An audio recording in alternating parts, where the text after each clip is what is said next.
Welcome to the Idaho Business Podcast, where we talk with local entrepreneurs, share motivation, network with one another, and pick up a tip or two on how not to burn your business to the ground. I'm your host, Spencer Ward. All right, everyone, welcome back. Welcome back. Hopefully you have all your digits, fingers, toes after the 4th of July. If not, let me know. I have a buddy who is a hand surgeon, and he can hook you up. Hopefully, getting some digits put back on. So, hopefully, you guys we're safe for the 4th, and we celebrated the birthday of our beautiful, beautiful country. And man, 250 years. That's awesome. Super proud to be American. All right, as always, we're sponsored by Health West. Great organization, great medical group. Give them a try, see where they're closest to you, and just give them a Google. Also sponsored by my company, New Clean Commercial Cleaning. If you need any janitorial needs, from just your janitorial needs, janitorial cleaning to carpet cleaning to stripping and waxing your floors, window cleaning, all that kind of stuff we take care of, and we try to make your lives as easy as possible. Give us a call, 208-254-7070, and we can take it from there. I've been thinking about, I'm pretty sure I start every episode that way, but it really does. It does come from thoughts I have every week when I don't have a guest of like, look, you know what? This is something I've been thinking about more. I could be doing better at, or whatever. So, or something that's caused me pain. So this is a little evolving.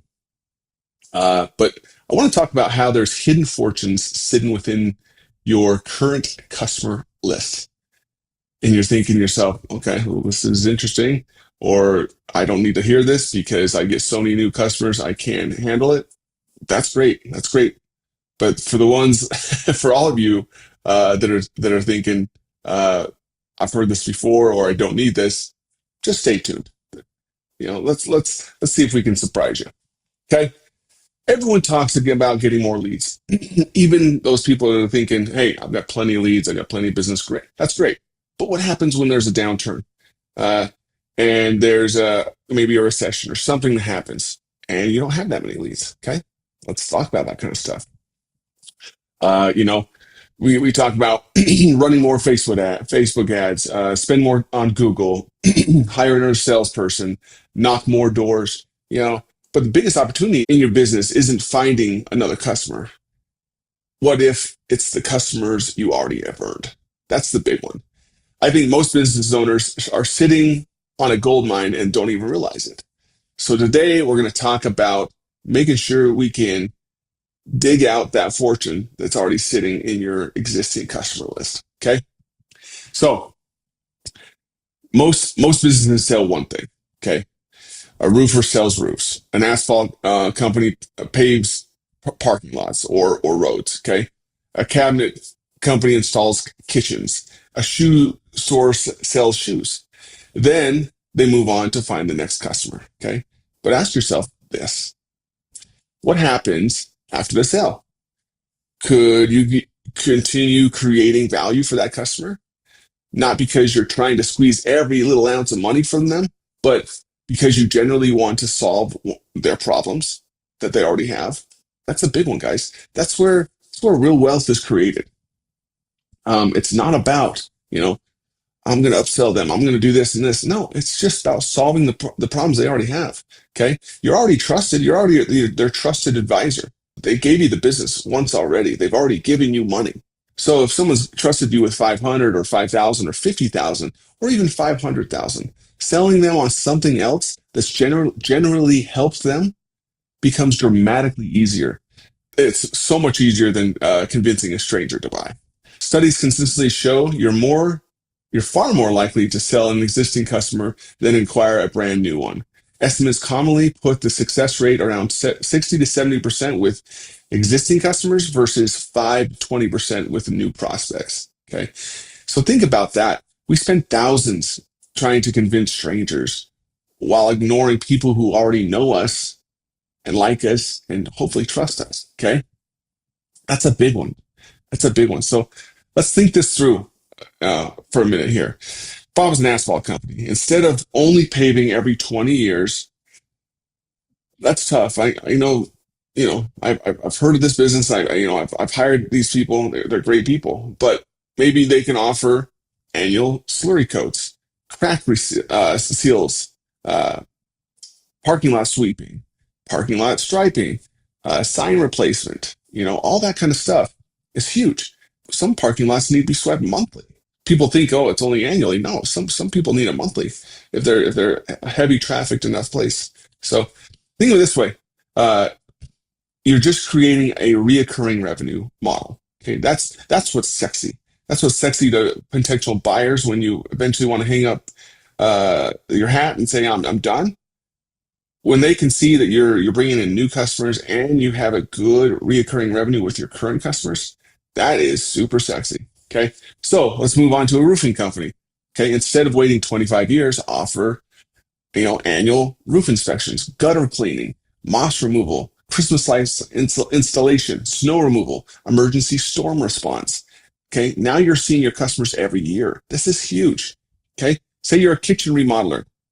Someone spends 60,000 remodeling their kitchen or even more, Then 5 years later, kids have dented cabinets. If you have kids like mine, they've dented cabinets, drawer slides are loose, caulking has cracked. Instead of waiting for another remodel, offer an annual kitchen tune-up. Okay, touch up paint, adjust hinges, fix dings, recaulk, replace worn hardware. People would gladly pay for that. This is huge, people. Let's go to the shoe store idea. So why stop at selling shoes? Now you can offer cleaning the shoes, waterproofing the shoes, leather conditioning the shoes, sole replacements, shoe polishing. That's these are big ideas. So now one customer becomes several transactions over the lifetime of those shoes instead of, hey, I'll see you in a couple of years when you get a new pair of shoes. Okay. Or, it depends on who that person is. We nowadays I'm sure we're buying our shoes a lot more frequently, but those are just some options, guys. If you're a toy store, this one's a fun one, honestly. Imagine a toy spa. Parents drop off a toy once a year. You clean them, you sanitize them, replace batteries, polish plastic, tighten screws, maybe repaint the worn areas. Kids think they got a brand new toy, and parents are saving hundreds, so everyone wins.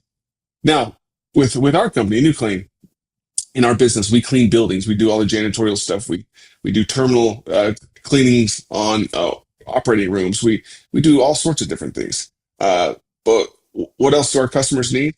They need carpet cleaning. They need floor finishing, window cleaning, pressure washing, consumable supplies, day porter services, emergency cleanup, disinfecting, high dusting, ceiling cleaning, lighting replacement. Most of these customers already know who to call, hopefully us.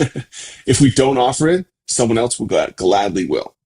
So just think how much money is leaving your business because you're not offering what you should be offering. Okay, I'm not telling you if you own a asphalt company to go start polishing toys.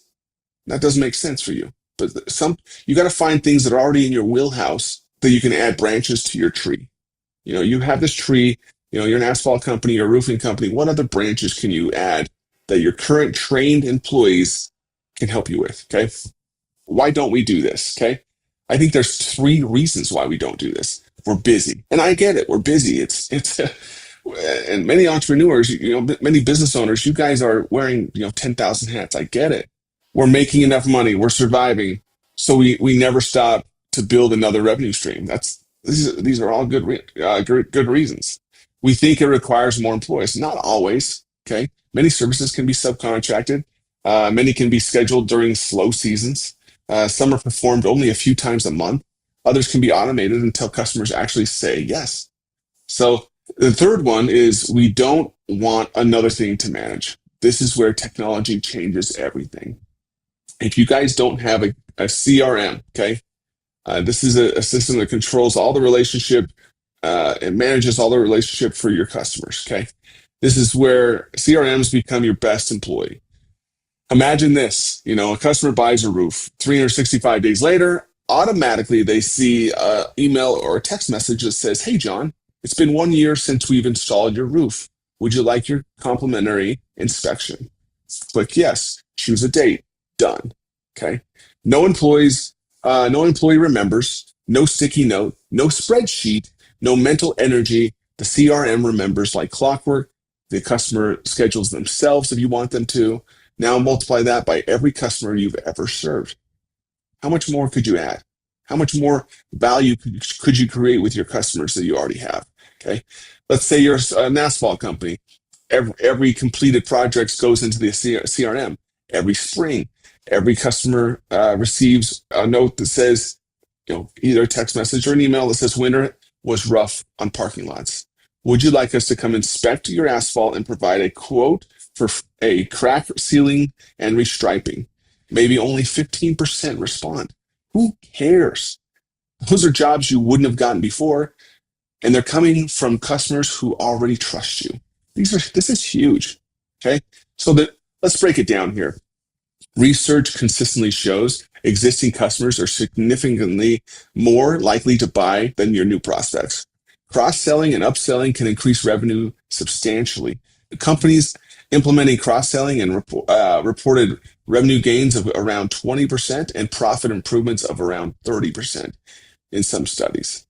So you don't necessarily need more customers.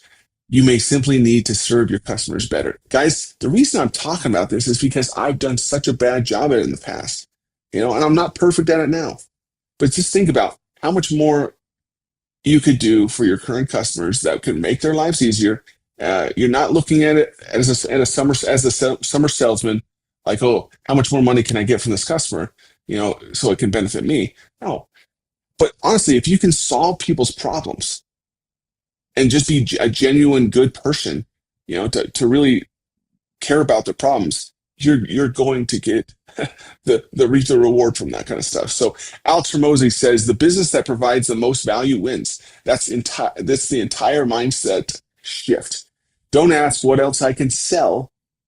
Ask what other problems I can solve.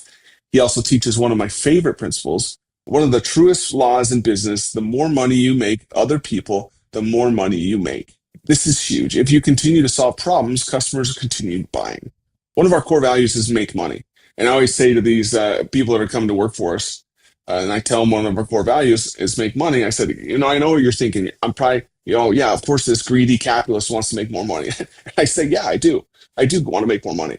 And but what more, making money is for us in our core values is, if I have Susie over there servicing a car dealership for me, it is proven that if the places that people visit, customers visit, if they're clean, they're a lot more likely to come visit or to buy that $60,000 or $70,000 truck than they would if they went to one of the restrooms and it looked like something out of a horror movie.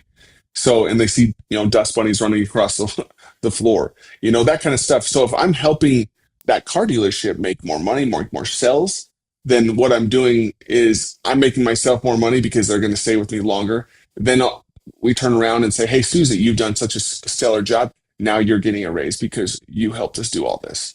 So that's part of making money. And that's what you guys got to think, how can we solve more people's problems and continue to get these customers to buy because we're solving their problems in a genuine way. Other great business wisdom is from Peter Drucker, famously said, the purpose of business is to create and to keep a customer. Notice he didn't say find a customer. He said keep them. J. Abrams has long taught that there are only 3 ways to grow a business: increase the number of customers, increase the average transaction value, and then increase the frequency of purchases. Most business owners obsess over the first one. The easiest gains are often in the last 2. How many of us only think about adding more customers, adding new customers, adding, instead of thinking, what could I do for my current already existing customers? The ones who have already trusted me and gave me their money, what else could I do for them? If you would spend literally 30% of the time that you spend finding new customers on your existing customers, you would see a dramatic increase, and offer them the right kind of offer, Now, here's your homework. Open your customer list, okay? Look at the last 100 customers. Ask yourself one question. What else could I genuinely do that would make these customers' lives easier? Okay. Not what I could upsell, but what problem could you solve? Okay. If you solve one more meaningful problem each year, you may double the lifetime value of that customer without spending another dollar on advertising. That is huge. That's not just good marketing. That's good stewardship of the trust that you've already built. So the fortune isn't hidden in some magical marketing strategy. I know we all think that, well, I got to have the perfect offer. I got to do all this kind of stuff. Yeah, I'm not saying not to find new customers. They're great. New customers are great. Now, we want to take those all day long, but sometimes we're missing the mark. It isn't another social media trend. It isn't another lead source. It is already sitting in your CRM. It's just waiting for you to create more value with it. Okay, your next multi-million-dollar opportunity may not come from finding another customer. It may come from serving the ones you've already built and already serviced. Okay. Thanks, guys, again for listening to the Idaho Business Podcast. If this is something that this episode rang true to you, or you think one of your friends or family members could use it, send that to them. But until next time, keep building, keep serving, and then keep creating value. Have a great week. Go out there and just dominate. And as always, be happy, be grateful, and find opportunities to serve others. Adios. That's it for today's Idaho Business Podcast. Hopefully you learned something new. And if you didn't, I've got a cheat code for you. Go to theidahobusinesspodcast.com, enter your email, and get my 20 golden rules for business. It's packed with my best advice, plus it's free.